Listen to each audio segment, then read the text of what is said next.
Kumbe uko hapa. Mke wangu. Mke wangu.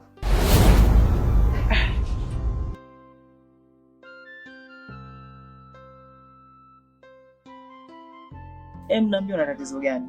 Kwa sababu leo sio mara ya kwanza au mara ya pili ukuta kwenye hali kama hii.